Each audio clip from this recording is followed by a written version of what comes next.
Hello welcome one page one topic में अपना next topic है प्राकृतिक वनस्पति।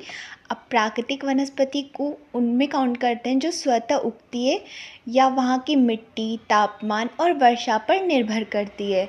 भारत में जैसे कि 12 जैव विविधता वाले देशों में भारत का स्थान 12वां है, विश्व में 10वां स्थान है और एशिया में 4th स्थान है। प्रथम राष्ट्रीय वन नीति 1894 को घोषित हुई थी और स्वतंत्र भारत की प्रथम वन नीति 1952 में हुई थी। मिट्टी, जलवायु व वर्षा की मात्रा में वनों में विविधता पाई जाती है, तो उसके आधार पर कौन कौन से होते हैं? उष्णकटिबंधीय सदाबहार वन, उष्णकटिबंधीय पर्णपाती वन, उष्णकटिबंधीय कंटीले वन व झाड़ियाँ, पर्वतीय वन और मैंग्रोव वन। अब जो मैंग्रोव वन है वो रॉयल बंगाल टाइगर की वजह से फेमस है।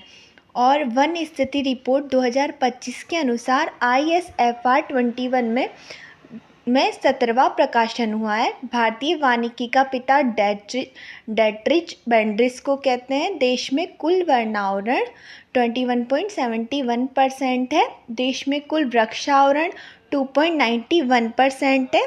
देश में कुल वनावरण व वृक्षावरण 24.62% है। FSI की नई पहला नया अध्याय है ज़मीन से ऊपर बायोमास, ये इनका थीम है। सर्वाधिक वृद्धि दर्शाने वाले राज्य हैं आंध्र प्रदेश 647 वर्ग किलोमीटर, तेलंगाना में 632 वर्ग किलोमीटर, ओडिशा में 533 वर्ग किलोमीटर, कर्नाटक में 155 वर्ग किलोमीटर है। अब जो भारत के महत्वपूर्ण तथ्य हैं वो इस प्रकार है। भारत में जुलाई के प्रथम सप्ताह में वन महोत्सव मनाया जाता है। KM मुंशी वन महोत्सव के जनक कहे जाते हैं। ये इम्पोर्टेंट है क्यों ये आया हुआ भी है एक बार। फॉरेस्ट रिसर्च इंस्टीट्यूट देहरादून में स्थित है। राष्ट्रीय पर्यावरण शोध संस्थान national environmental engineering research institute Nagpur में स्थित है।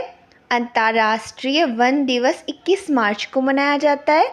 राष्ट्रीय वनीकरण कार्यक्रम NAP को 2000 से लागू किया गया है। क्षतिपूरक वनीकरण कोष प्रबंध योजना का प्राधिकरण जिसे कि कैंपा फंड्स कहते हैं वो 2016 से लॉन्च किया गया है।